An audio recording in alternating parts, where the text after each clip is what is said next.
Acting versus public speaking. Debunking myths with Amy Bleasing.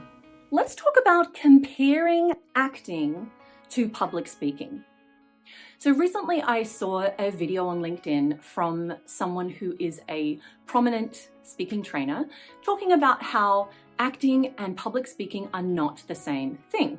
And of course they're not the same thing. We can see that just by looking at acting versus public speaking. They're not the same thing.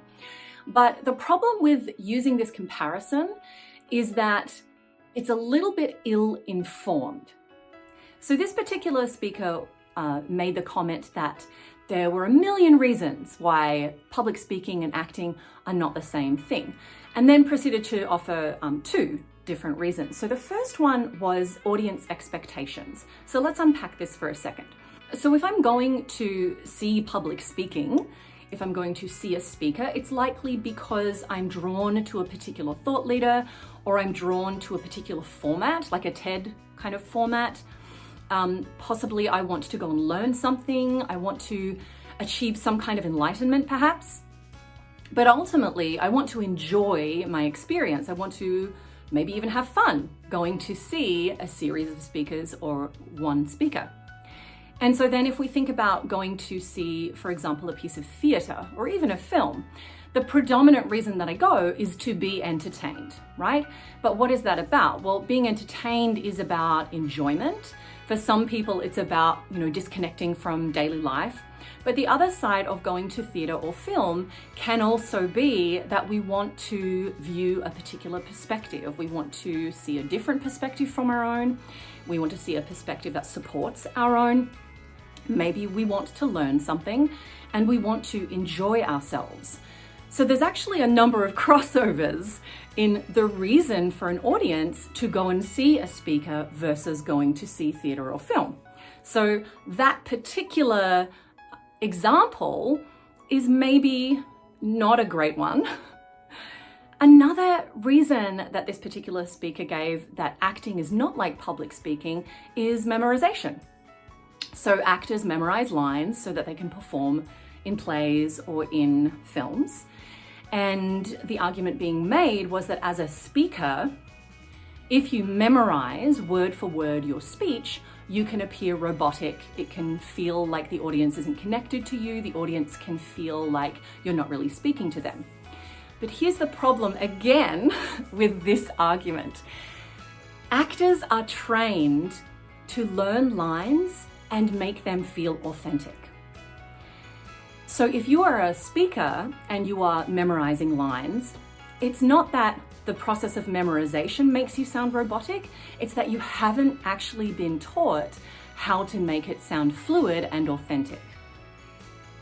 So the other side of this is that you would be surprised how much, particularly in film, there are unscripted moments and unscripted scenes. It happens all the time, where actors know the story, they know the intentions of what needs to happen in a scene, but the director makes the choice to let the actors improvise.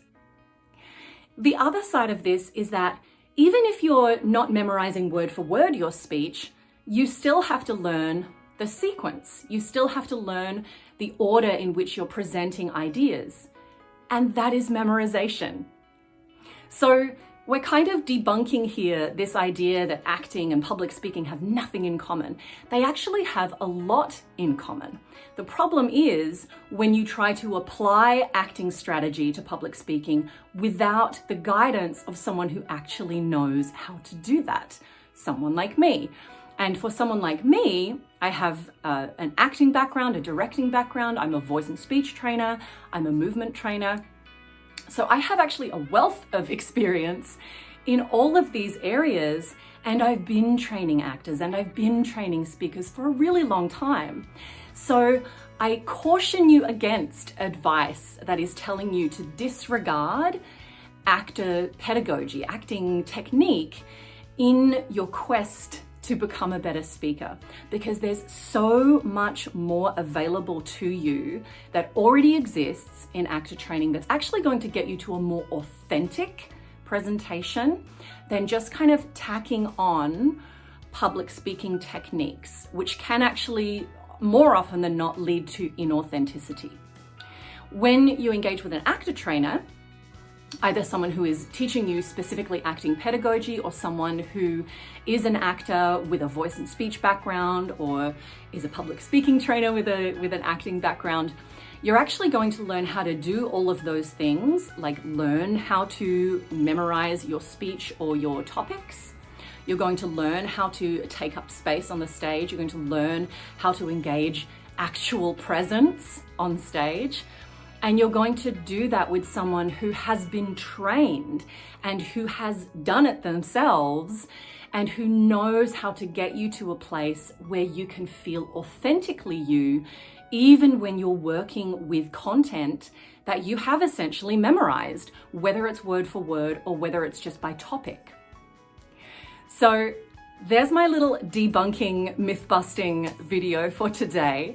I hope it's been helpful and interesting. I'm interested to hear from you about what are the areas that you think acting and public speaking are either different or where they overlap. What are some of the things that you have noticed, either in your own experience or that you notice when you watch actors or speakers? I'd love to hear from you. Share this with any of your network that you think would benefit from a little bit more understanding in this area. And don't forget to follow and like. And I'll see you in the next video.